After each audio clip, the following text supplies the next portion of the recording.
my party. We're just getting started. A life is a dream or a nightmare start.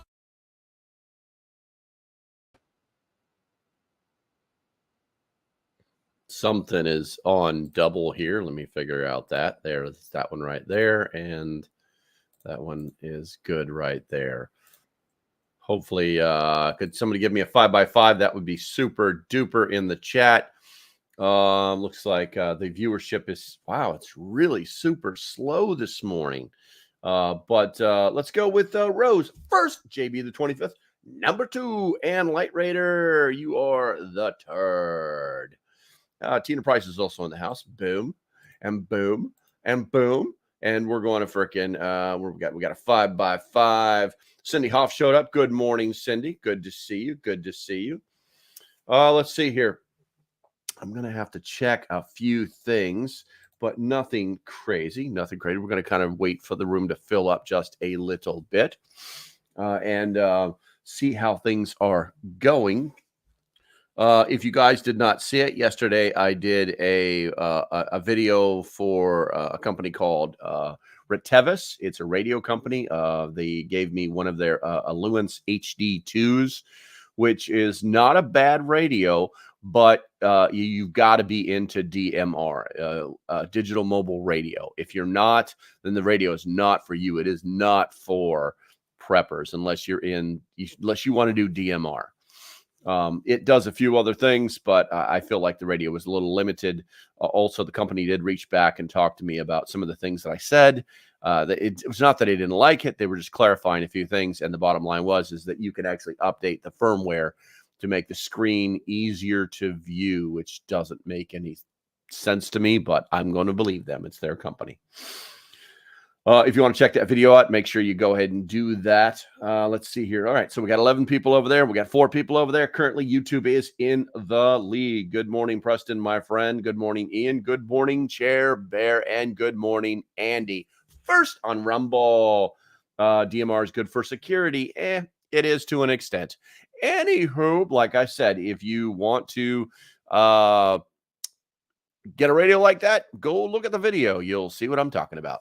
All right, so we got our poll started up, and obviously today is going to be about setting up a nuclear survival kit from the ground up for beginners and all of that. Hicktown Honey, Rumble, number 2. But in the chat, on the YouTube side, we've got in the poll, what is the most essential item in a nuclear survival kit? At 88% is the potassium iodine pills. I would completely expect preppers to say that. Nothing wrong with that.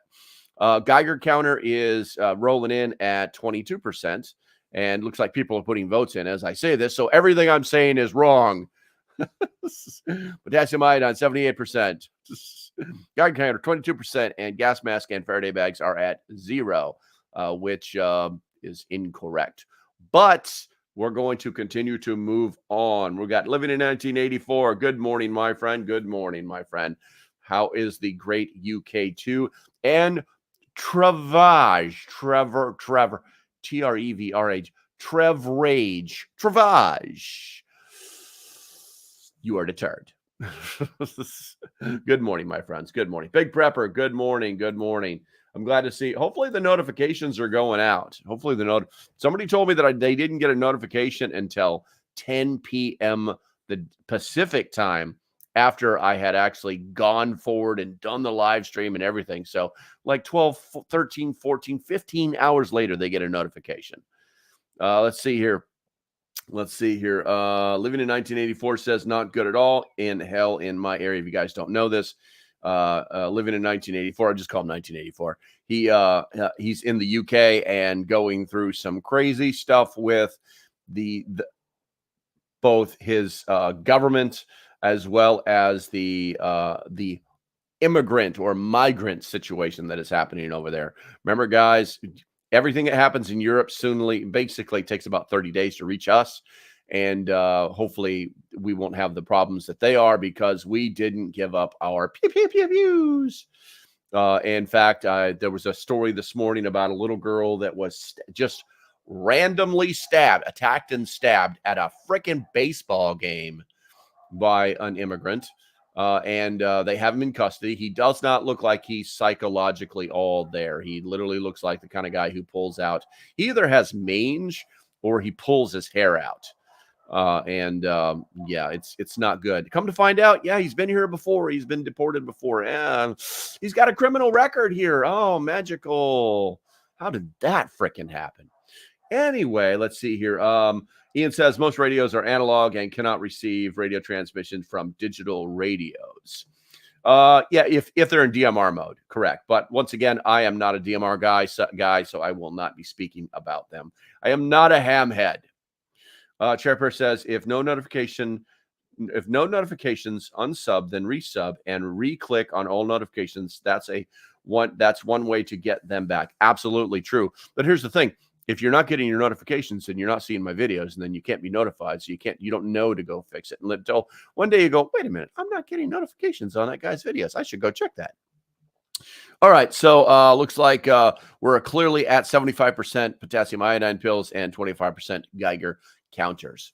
All right, so enough of that. Tuck, good morning, my friend. I'm gonna drink some coffee. I can feel that yawn in the back of my throat already. Coming on. I'm going to try to swallow it down. Just get it down. Just take all that pain and push it right back down. Let's see here. This Big Pepper says, my whole YouTube account stopped giving me notifications. I just remember the time that it starts. I believe that. That's crazy. All right. So let's go ahead and get into it, guys. So sometimes, a typical in-place survival kit just isn't enough. And one of those times is in the event of a nuclear attack, an accident or, a radiological emergency. That is where a nuclear survival kit comes in, designed for personal protection and to be prepared with any traditional survival kit or bug out bag. A nuclear survival kit can give you the resources to navigate one of the worst case scenarios possible in the modern world. This kit isn't for everybody, but if you want to be prepared for a nuclear event, we're going to cover it. I guess let's go ahead and break it down. Let's go ahead and get into this mix. All right, as usual, guys, you know the deal. I read some stuff, we talk about it. You put stuff in the chat, we talk about it, we move on. All right, so first and foremost, what is a nuclear survival kit? A nuclear survival kit can be many things, with only one objective, and that is to improve your survivability through a nuclear event. Some kits are, basically full survival kits focused on a wide range of vulnerabilities, include nuclear threats. Others are modular kits that can stand alone or be added to typical survival kits. This is the type that we give an overview or talk about. Both types of kits contain personal protective clothing and lots of it. Radiation emergencies require a lot of changing of contaminated suits or clothes. They also include equipment for nuclear hardening and radiation detection. Prevention pills like potassium iodine and decontamination kits are also common. Lastly, other kits, resources, and documents to improve your survivability are things that you should be looking for. All right. Hey, give me 1 second, guys. I hear something running in the other room, and I've got to go turn it off.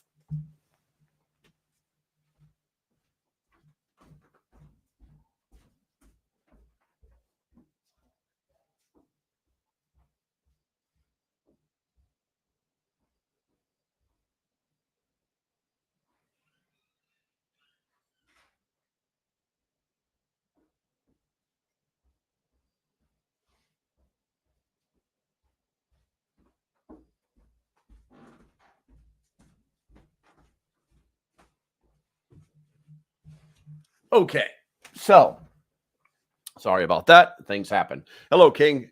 Billy King, good to see you. Good to see you. All right, so with that said, so let's talk about the nuclear survival kit list. Nuclear and radiational events require a specific set of equipment. Several of them are useful for more scenarios, but a few niche items are not. Having this gear on hand can really give you the upper hand. Now, the first thing we need to talk about is personal protective clothing. My location is away from expected nuclear targets. Protect your body. Protecting your body is important. You don't need to stay protected for at least 24 hours and then be able to get out of the fallout zone or irradiated area quickly. This can take several changes of clothes, and you'll want to cover your body head to toe.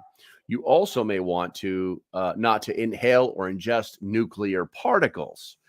Some of the ways that we can do that are basically what most people would call a gas mask. If you're in the military, we're in the military, we know what we call field protective masks. As you guys know, I do parcel safety. So I guess that's the first one I'll throw up there. Let's see. No, this is not a sell-a-thon. This is just simply putting things up that will save you money, as well as promote our sponsors for PrepStock, prepstock.net. If you guys go to Parcel Safety, matter of fact, they have a sale going on right now. You might want to look into it. It's like 45% off. My code only gives you 20, but you might want to use theirs. Go to parcelsafety.com. And if their sale is not going, use Local Prepper, all one word, to save 20%. It's kind of a good thing. It's kind of a good thing. Also, guys, if you want to buy and use N95 masks, these are for when you don't have a gas mask. Also some goggles when you don't have a full face respirator. You also want, radiation. Those particles can actually get into your eyes. Pretty much anything that's what they would consider soft tissue, anything that is pink or white on your body is generally the quickest path for anything to get inside of your body. Now, you also might want to look at coveralls. They make throwaway coveralls. I never understood why they don't make green ones for the civilian community, but you can buy the yellow ones all day long or a white painter suit. But regular coveralls, they're breathable and essentially the same as a mil-spec banana suit. You could use a hazmat suit here, but it's unnecessarily hot. And does not offer any protection from radiation events, because the goal is to keep the radioactive particulates that are floating in the air from being on your skin. Also, nitrile or examination gloves, wearing several layers and popping them off as you go, as you get contaminated, is a good idea, just like a biological threat. Boots. You want to have extra boots and or shoes on hand, like gloves. Boots easily get contaminated and will need to be swapped out frequently. Let's see here. I scrolled way too fast. Spare clothes. Make yourself what they call a skinny roll. You'll be doing lots of changing if you get exposed to nuclear fallout. Also, a rain poncho. And honestly, between the mask and the rain poncho, I believe that these are the most important pieces of gear you can have when moving through a radiological zone. And the reason is because that poncho is going to keep you from having to change your clothes over and over and over and over, because nothing gets through that. And it's also easy to clean and reuse. So I do recommend people actually have an extra large poncho, one designed to go over their pack, as well as drape lower on their bodies. You might want to look into that. Now, with nuclear survival, one of the few threats requiring a full face respiratory protection, it's not about breathing in atomic particles. That's not what it's about. It's about breathing into your respiratory system, which is once again where the pink meat is. Contaminating your lungs with fallout. That's what the masks are really there to protect. All right, we're going to go ahead and check the chat real quick here. Looks like I got 9 people saying something. Cindy says, where are we at here? Actually, no, Big Prepper says, if I remember correctly, the CBRN mask filters only last like 15 minutes each. No, that's not correct, Big Prepper. We're talking about nuclear, or we're talking about radiation, or we're talking about filtering out particulates. Okay, that the regular CBRN mask will probably last you. The filter will probably last about 24 hours. And you honestly, with the particulates, you could probably stretch that into 48 hours. Well, what you're thinking about is chemical warfare. That's a whole different story. Those masks, particularly with mustard gas, about 15 minutes. If you're talking about nerve gas, you're probably talking about, I don't know, 4 or 5 hours. But when you start talking about the particulates from fallout, then that CBRN mask is going to last much longer. And one of the reasons I tell people this is because I also promote the parcel safety masks, the PD 100s, because they offer a lot of protection. They're easier to breathe through, and the filters are much cheaper and easier to change out on the fly. So I do recommend the PD 100s from Parcel Safety versus paying $78 for a single full spectrum chemical CBRN, NBC, whatever acronym you want to use, filter that you would normally find in the military. Let's see here. Cindy says, have respirator suit in white and 95 N95. No particulates are supposed to reach my area. That would be great, but the weather always plays games.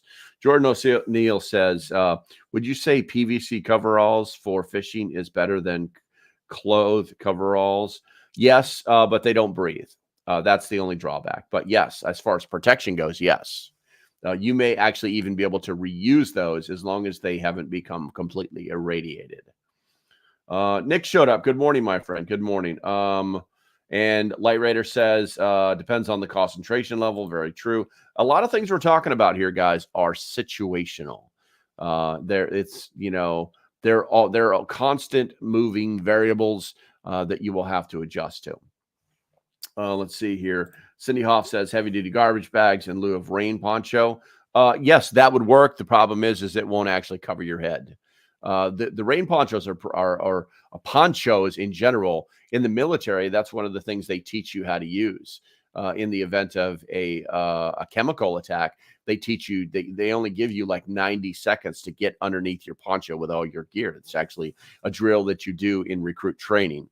I have not seen it done again in active duty, but it is a required drill in recruit training.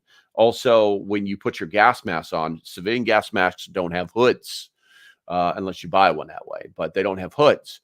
So you could actually put your respirator on, and then when you put your poncho on, it actually seals up around the respirator and completely protects you from any fallout that may be coming down. Let's see here. Jordan says, we're going to turn you off. Jordan says, when you wash off nuclear particulates, would that go into the city water plants? Can they clean nuclear particulates?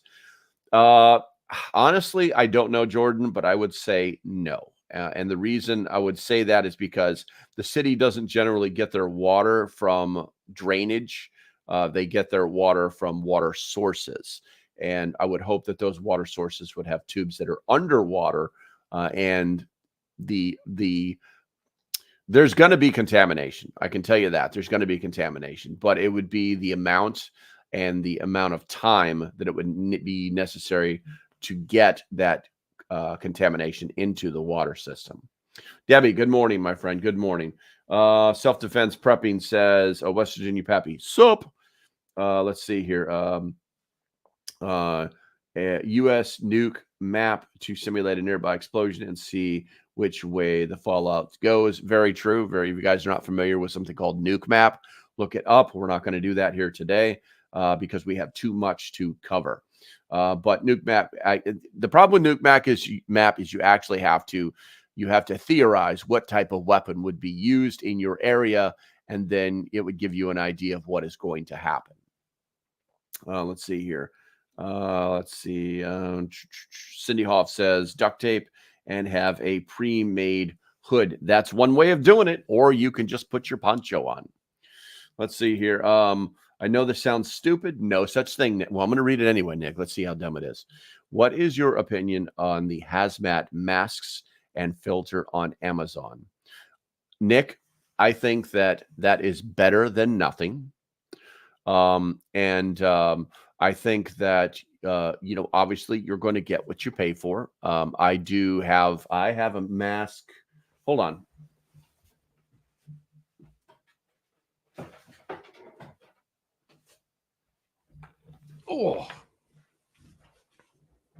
Oh man. Still in pain from going up the mountain this weekend. All right, so this mask right here, let me hold this up. This mask right here is off of Amazon. It is Chinese. The straps on it are very strong. I do not have a link for you right now, but if you go to my I have a playlist for bug out bags. If you go to I cover air is the very first thing I talk about in my bug out bag. This mask and a link to it are in there. The interesting thing is that this mask uses the P100 filter that is sold by Parcel Safety. P100 filter will filter out the particulates, no problem. Also, if you wanted to, you can actually take this centerpiece out and screw a 40 millimeter NBC filter into it as well. So I think that having something is better than having nothing. I've had no problems with this mask, but I don't wear it every day, and obviously the beard precludes me from donning and clearing. But this one is actually a KN95 filter, so I don't have a problem with them, and they cost less, and they do the same thing. I really don't have a problem with them. So, but as with anything, you get what you pay for. So. Let's see here. Miko says, I look what happened to Japan with a nuclear power plant when the earthquake hit. 3 Mile Island nuclear plant in the 70s happened in the United States, then give you some idea of what you need. Yeah, I was alive. I watched 3 Mile Island on TV as a kid, so it was an interesting time. Full face are better to be able to operate a pew-pew. Yes, very true. The only thing you have to watch out for is to make sure that it's you don't have a filter on your shooting side, or you learn to shoot canted the way they used to teach us in the military. Okay, so that's about all it. Big Prepper says, if you buy something cheap, at least test the equipment for functionality so you know it works for when you need it. Yeah, absolutely true. Absolutely true. I mean, if you buy something and use it, test it, try it. Okay. I mean, you paid for it already, right? And if it breaks, then now you know. That's one of the reasons I point people to Parcel Safety, because they are the middle ground.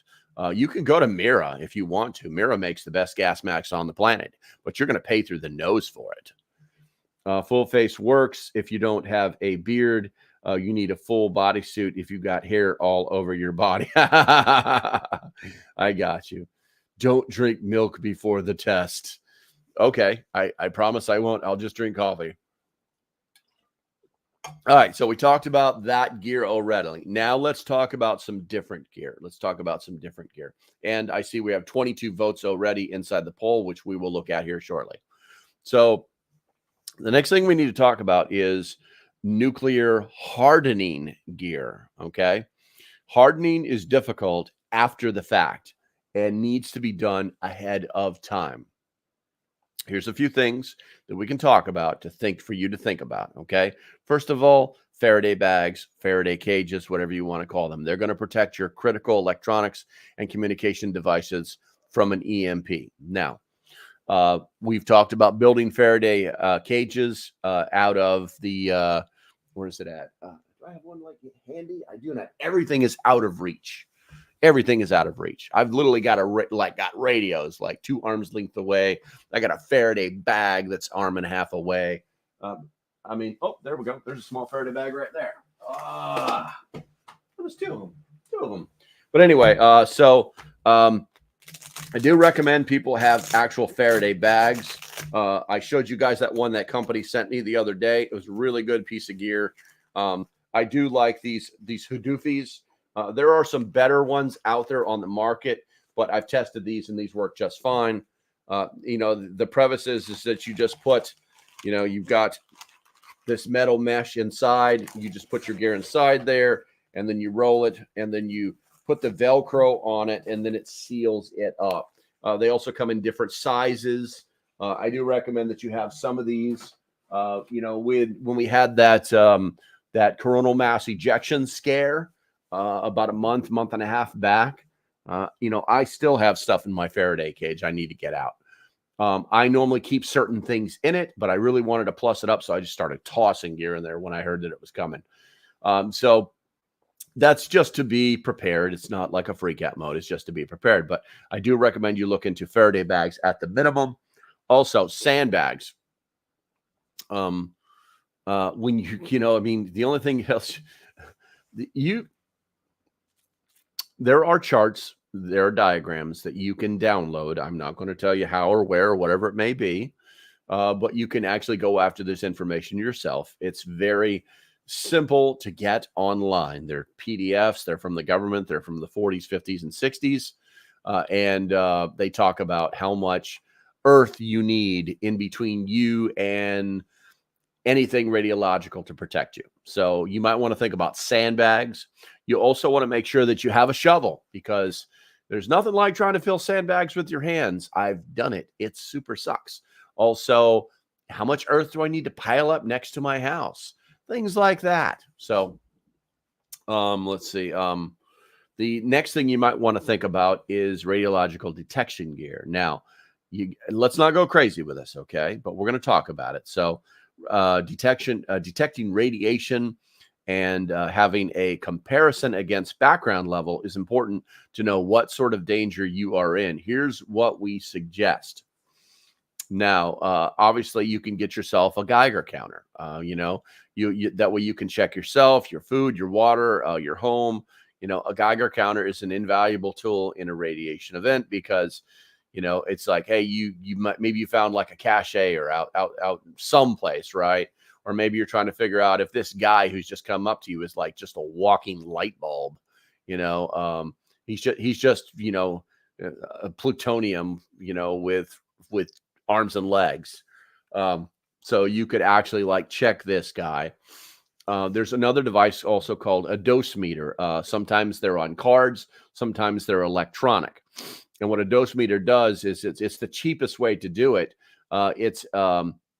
It tells you how much radiation you've been exposed to. It doesn't go up. It doesn't fluctuate. It goes up.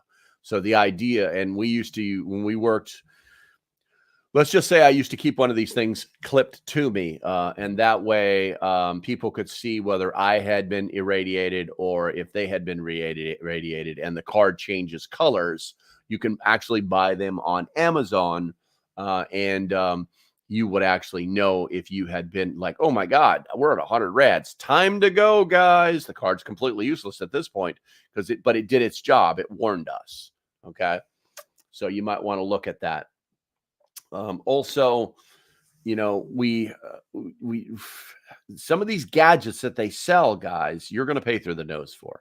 Just be careful what you're buying. I do recommend the dose meter cards, and I do recommend if you're very serious, if this is your major prep, I do recommend that you get yourself it's kind of a Geiger counter. It looks like an old radio, but it doesn't make noise. It's an alarm. It's a radiation alarm.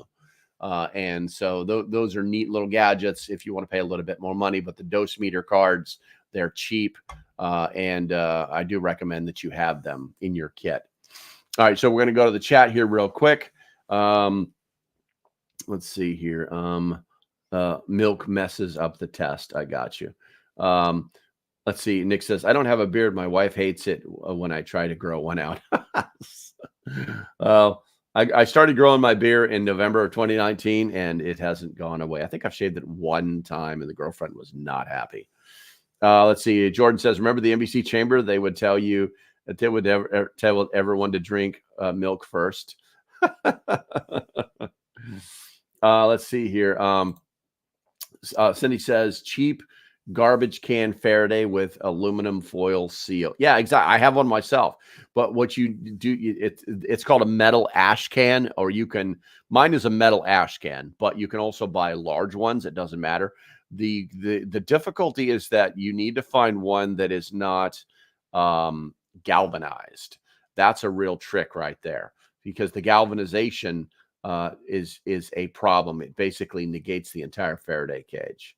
So you need to get one that is not galvanized. And obviously, put your cardboard in there, put whatever you want inside of it. Make sure you put cardboard all the way around it. And then also don't forget to seal the seams of the weld seams inside and outside of the can. And then obviously you would seal it up with metal tape. All right, let's see here. Where we got here? Where are we at here? We're going to turn that off. Jordan says you can nuke proof your vehicle to go grab for the kids, cover AC vents. Yep, you can do that. Duct tape is a magical. Let's see. Not for, yeah, obviously. Yeah, the duct tape's going to stop that blast. Miko says the best way to test an EMT bag, you put your key fob in it. If you got an electric car, it will not open or start. I cannot get a signal to turn over. Got a good bag. There you go. That's not a bad way of doing it. That's not a bad way of doing it. Also, Rose says we had a baddest checked monthly.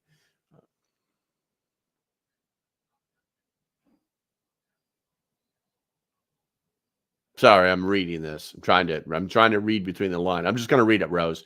We had our baddest checked monthly and lead lead aprons x-rayed at least once a year to check for cracks. Gotcha.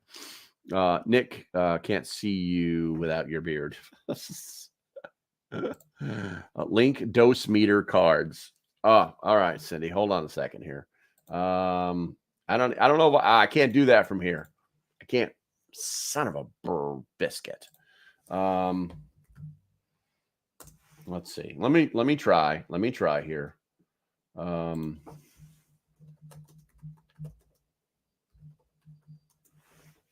Dose meter cards. Oh, it's so hard because you got to know the real name of them. Radiation dose meter cards. All right, there we go. Let's see here. Dose meter Geiger counter test card. That's a Geiger counter test card. That's different. All right, there we go. And let's see here. Test. And then find that and copy. And here it comes. Dose meter. Link to the dose meter test card. Or the dose meter card, should I say. There you go. I put it in both chats so everybody will have it. All right. So the next thing we need to talk about before we get any more distracted, self-care and decontamination. Guys, radiation fallout is a messy thing, but there are ways of taking care of it. So radiation particles are simple to remove, but difficult to neutralize. That's what you have to remember. Covering your body and carefully changing clothes to clean coverage is the best way to do it. But exposed areas should be washed, wiped, and scrubbed thoroughly to remove dangerous particles. Now, here's what we're going to go ahead and suggest here. First and foremost, potassium iodine pills. That's the IOSAT that we mostly think about. Oh, my nose is itchy. This protects your thyroid with potassium iodine pills is basically what it is. Your thyroid will not be able to, it fills your thyroid and it makes it so that nothing can be absorbed into it, i.e. radiation. Wet wipes, also known as water wipes, one of the few wipes available without additives. You guys need to find something called water wipes because you don't want anything that has any lotion in it. That actually will make the contaminants stick to your skin even worse. And you get to carry it around a little longer. Okay, dish soap, whatever brand you prefer. It doesn't, as long as it does not include lotion. No one cares about your smooth, silky skin in this situation. So any type of dish soap that doesn't have any lotion in it. A scrub brush. Believe it or not, the best one to buy is what's called a wheel and tire brush. It's for cleaning your cars.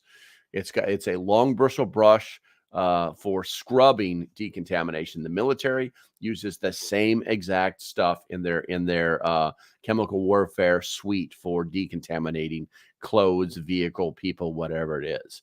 That long bristle brush is actually going to do very good. But remember that you are contaminating the brush, so it's not something that you want to I don't know. You can reuse it, but you've got to once again now clean the brush. And one of the big things that a lot of people don't think about is extra water for rinsing. You're going to go through a lot of water decontaminating your skin, and you should probably know that. All right, let's see here. Before we go into other kits, let's go ahead and check the chat here. Where are we at here? City Hoff says, where are we at? Cindy says, sheltering in for fallout if outside blast radius rose tests would be helpful. Yes. Grumpy, good to see you, guy. Good to see you. Let's see here. Gen Xers lived in the real fear of nuclear war. Thanks. The Day After. Oh, that's, yeah. If you guys have never seen the movie The Day After, you should probably watch it. It will kind of open your eyes. It scared the nation into taking the threat of nuclear war seriously. It was a game changer. It changed global politics, this simple movie. So you might want to take a look at it if you get a shot. Also, Grumpy is a sponsor, so I'm going to throw him up there. If you guys didn't know this, Grumpy Acres is a sponsor. Matter of fact, let me go. Where's my brands at? Where's Grumpy at? Is that where he is? No, he's not there. Grumpy's there. There we go. Grumpy Acres Farm. Let's see. I'm not seeing anything on the Rumble side. Current score is 26 to 13. So YouTube is winning the poll. The poll has changed, obviously.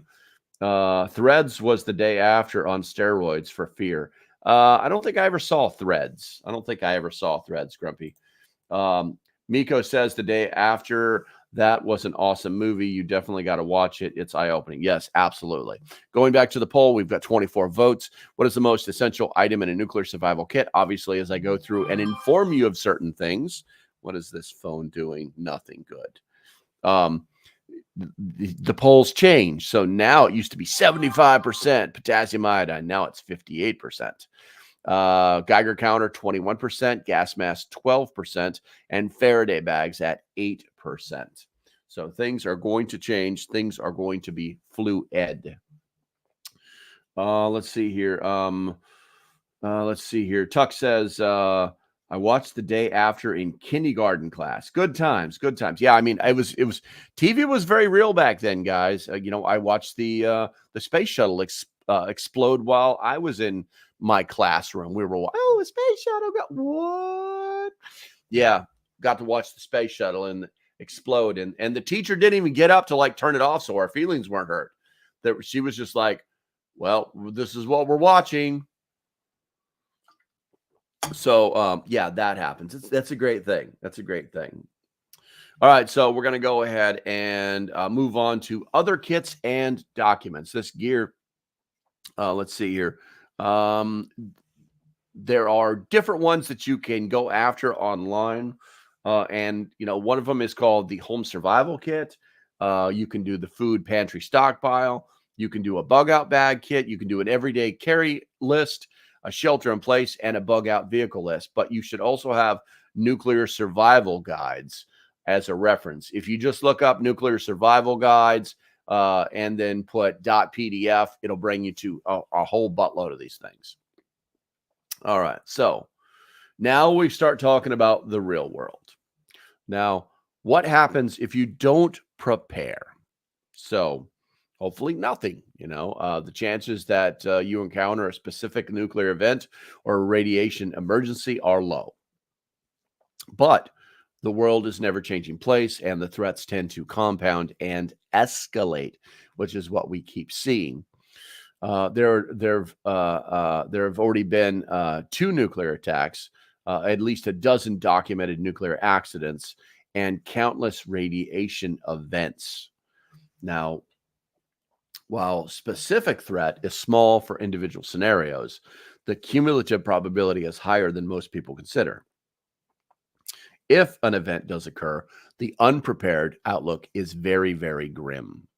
Nuclear events can cause massive immediate casualties and contaminate huge areas, resulting in very slow, very painful deaths. If you're unprepared, this is what you can expect. Guys, if your kids are listening, you might want to put their earmuffs on because we're going to talk about some of the real nitty-gritty of nuclear warfare. So the first one is if you happen to survive the giant heat blast, then you're going to be getting what they call ARS, which is acute radiation poisoning, also called radiation sickness. It has 4 phases of overexposure, starting with headaches, vomiting, and diarrhea, and then with an incubation period, which is always great, of up to 3 weeks, when gastrointestinal and blood disorders and skin injuries follow, and then death. Yeah, acute radiation poisoning is so much fun. It's a good thing you survived that blast, right? All right, so the next thing is cutaneous radiation injury, or also known as a CRI, also called radiation burn. The skin gets wrinkly, loses pigment. You'll have ulcers on your skin. You're going to have hair loss and necrosis. That's a great word to learn today, kids. Necrosis. And then, believe it or not, dehydration. Avoiding water due to contamination will quickly dehydrate anyone without safe water access. Remember what it is: water, food security. Water, food security. Drinking radiation-contaminated water will dramatically increase radiation dosage through ingesting, resulting in our first one, ARS, acute radiation poisoning. Isn't that special, kids? Let's not forget starvation. Avoiding contaminated food will cause complications, especially if you don't have a way to detect if your food is safe. Using that Geiger counter might come in handy. Eating contaminated food will quickly result in ARS. And the last 2 hint at a domino effect of the nuclear event itself. They aren't directly caused, but are highly probable.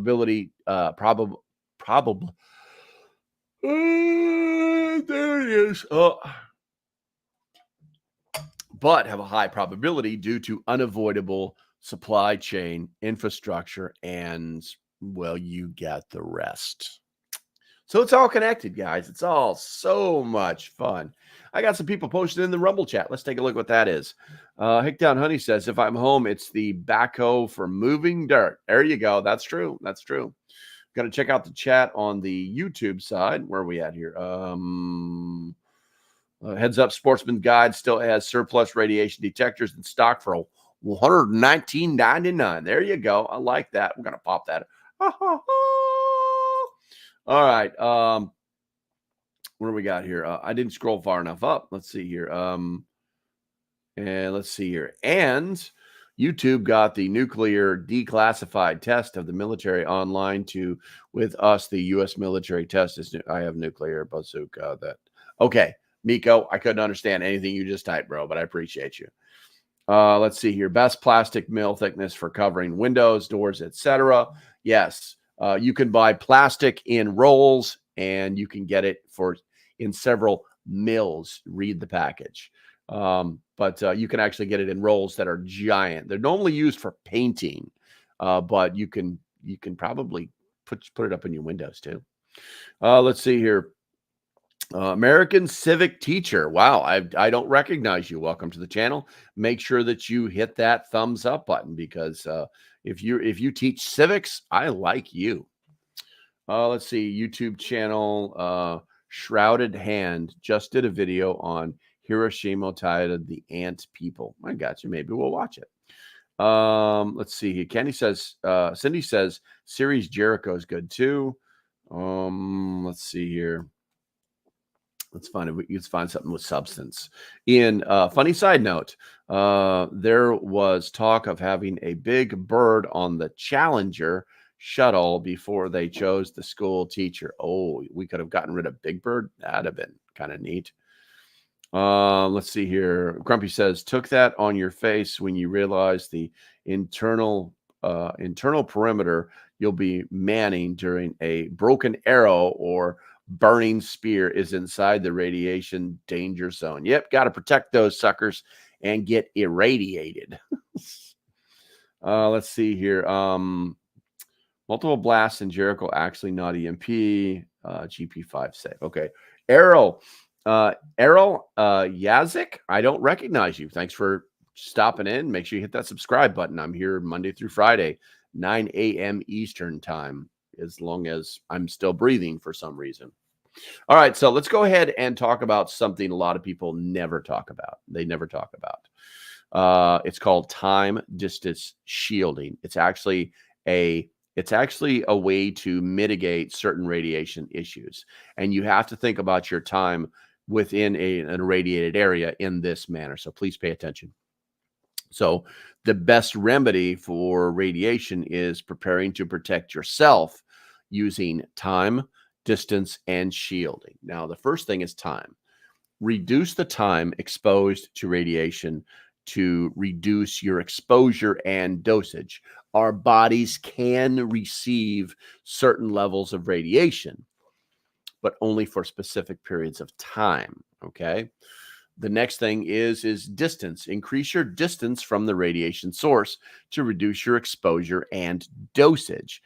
Think of your body as a battery, okay? And radiation is the power source. And the longer or you're in range of an irradiated surface, your body is absorbing that energy, they're called rads, okay? Or that dose. Think of it as like a dose, all right? But the closer you are to it, the faster and more complete your battery is being filled up. For instance, a way you might think about it is if you are standing, let's just use a fictitious number, say 100 feet from some piece of irradiated whatever, okay?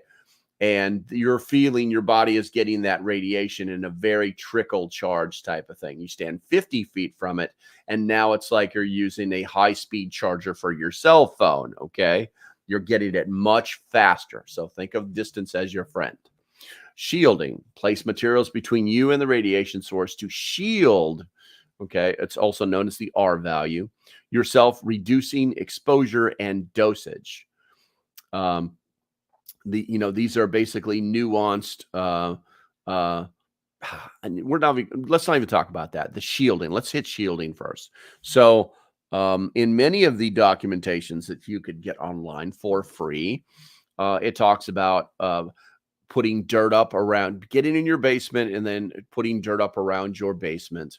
It talks about building certain things in your basement. These are all very, very real things. There are actual like guides to building shelters in your yard that do not require you to pour concrete or anything like that. But I will caution you because these are temporary fixes at best.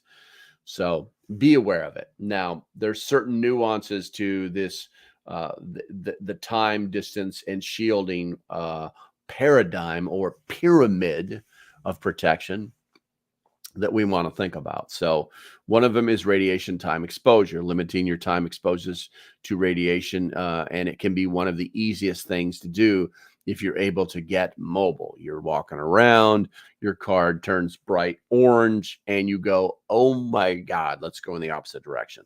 That's a smart thing to do. That limits your time. All right, fallout, nuclear fallout. No. If there's a nuclear attack and you are dealing with fallout, you don't want to just go charging out of your home, protected or not. The general rule for fallout is to bunker down for 24 hours and provide yourself with as much shielding protections as possible. Go into the center of the home or basement. If there's not a shelter pre-built, you want to reduce your time exposures by going in the opposite direction of the radiation source. It's the best long-term solution. It really does come down to this because, we don't want to be talking about things. You don't want to know about understanding dosage in servient units. It's just not, it's not, it's more knowledge than you need to know. Just move away from the danger as best you can. Now, distance from radiation sources, this increases your distance, can be a very effective way to escape the effects of radiation totally. Radiation effects drop off quickly as you get further away from decaying isotopes, since it follows what they call the inverse square law. Once again, lots of science, don't have time to explain. Just move away from it.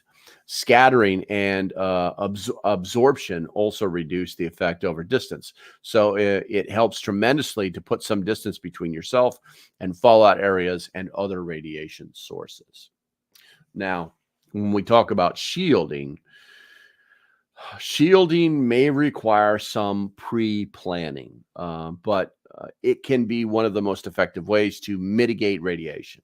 Now, radiation shielding is putting a material between the radioactive isotope or the irradiated surface and yourself to prevent radiation particles and rays from reaching you in larger doses. Various types of particles and electromagnetic radiation can be stopped by different amounts and types of materials. Now, I'm going to say some stuff. It's kind of blow your mind, but it's super sciencey, and I've got it broken down to keep it as simple to understand as possible. Will it matter in the end? Probably not, but knowledge is still power. First and foremost, alpha particles. They will make you extremely sick, but they can be stopped by a sheet of paper. Not a joke. Beta particles can be stopped by a few sheets of plastic, plywood, etc. Gamma rays, and we're not talking about, what is it? Was it Steve Bannon or something like that, the Hulk?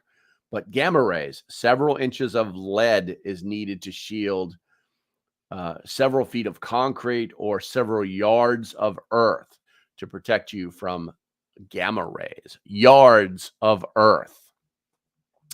Cosmic rays. It's not a problem on Earth thanks to our atmosphere, but can be an issue for astronauts, frequent flyers, and satellites in the Van Allen belt. So basically, if you hear about cosmic rays, let's not worry about that because that's not going to be a thing. X-rays, basically lead, concrete, and earth is needed for shielding. UV rays can be stopped by sunscreen. So as you can see, there's some very weird scientific variables going on there, but the thing is just to protect yourself. Now, different radioactive isotopes can change or can discharge different compositions of radiation, usually containing a mix of alpha, beta, gamma, or X-rays for the isotopes, typical of a nuclear attack and accidents. So you can see alpha, beta, gamma, and X-rays when we talk about a nuclear attack. Okay, so we just covered all the crazy science stuff. Let's see here. Going to the Rumble chat here, I've got Dennis Seiler. I don't recognize you, bro, but I'm sure you've been around. Let's see here. Strengthen your family ties. Discover the secret to a happy morning. Dennis, did you really just do that? I'm going to let you slide. I'm going to let you slide, man. But we're just going to go ahead and delete that. I hate when spammers do this crap. Delete this message. Okay. Goodbye. All right. Dennis, don't do that shit. All right. Let's see here. Going back over to the YouTube side. Let's see here, Jericho. We're talking about this, that, and the other thing. Vapor barrier under. Okay. So plastic rolls used as vapor barrier under concrete slabs by the thickest you can, the widest you can. Yes. It's exactly Tuck is, Tuck, I'm going to put you up here, bro. That's probably some of the best plastic that you can buy. They use it to line basements with it. They call it vapor barrier. It's great plastic. It's great plastic. Arrow, you're very welcome. Cindy says, use thick plastic sheeting and tarps used for silage. Gotcha. And where are we at? Cindy also says, yes, Rose. Watched it a few. Oh, we're talking about movies. Preston asks, how would you know if the wild game you hunt is eradicated or is irradiated with a Geiger counter? Use a Geiger counter. Let's see here. one of the other things you can do too is, because radiation it penetrates lots and lots of stuff, but it's got to be at a certain dose before it gets to the muscle.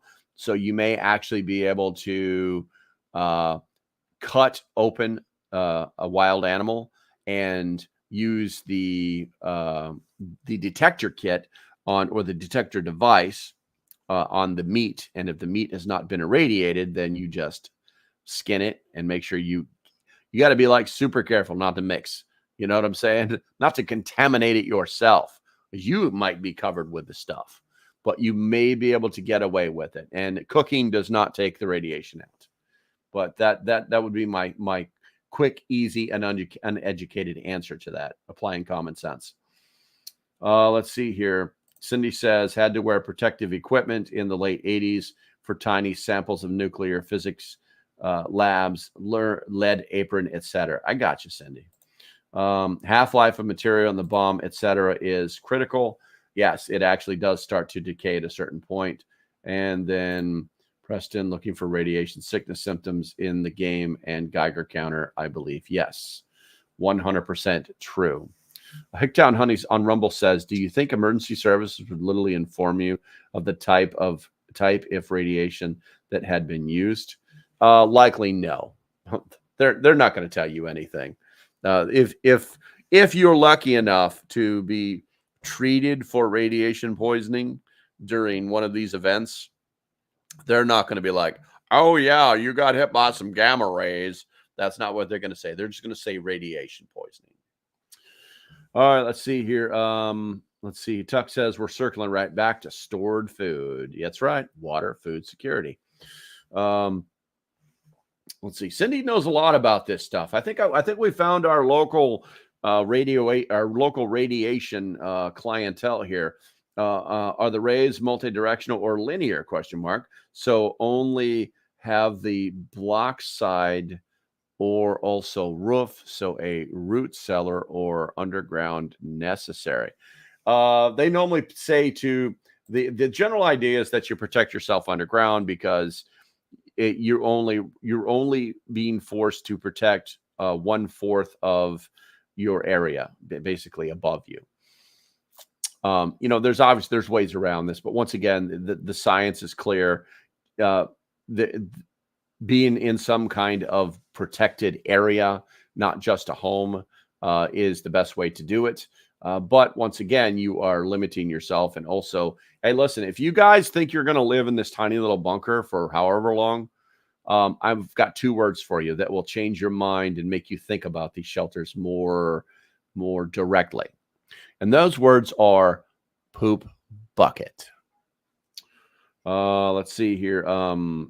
Miko says, a lot of the meat you buy from stores gets irradiated first to kill off the bacteria in E. coli. In it, you buy radioactive meat when you go to the grocery store. I can't make it up. That is one way that they do kill some of the bacteria, okay, is that they irradiate it. But the radiation that they're using is not really transmittable to us. So, okay, I think that's going to be about it. We've hit our time, guys. As usual, do me a favor, and I think Cindy is new. I mean, Cindy, I don't remember you being a member, but I'm going to check, and you've got a member mark, so you're a member of the YouTube family. Thank you very much. Guys, if you want to support the channel, the best way to do that is become a YouTube member. There is a link in the description. There is also a YouTube, you got to find the word more, and then you got to really find more and scroll, and then you finally find out how to do it. PC is so much easier to do, but that's the best way to support the channel. Also, don't forget, hit that thumbs up button on the way out the door. It does help.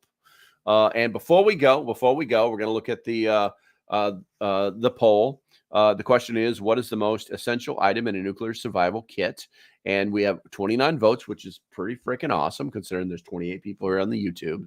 And 59% are potassium iodine pills, 14% are gas masks, 21% is a Geiger counter, and 7% is a Faraday bags. Now, if you've watched this video to the end, I will go and I will find you some links. Yes, they're Amazon links, so I can make 12 cents every time you spend $1 million. I'll go find you some Amazon links to the items that look as if, or items actually I know that will work good for you that pertain to the stuff that we talked about. And I'll put them in the description after we're done with the live stream. Okay, I think that's going to be about it, guys. As usual, you know the deal. Stay safe. Have a great day, and I'll see you when I see you. Bye-bye.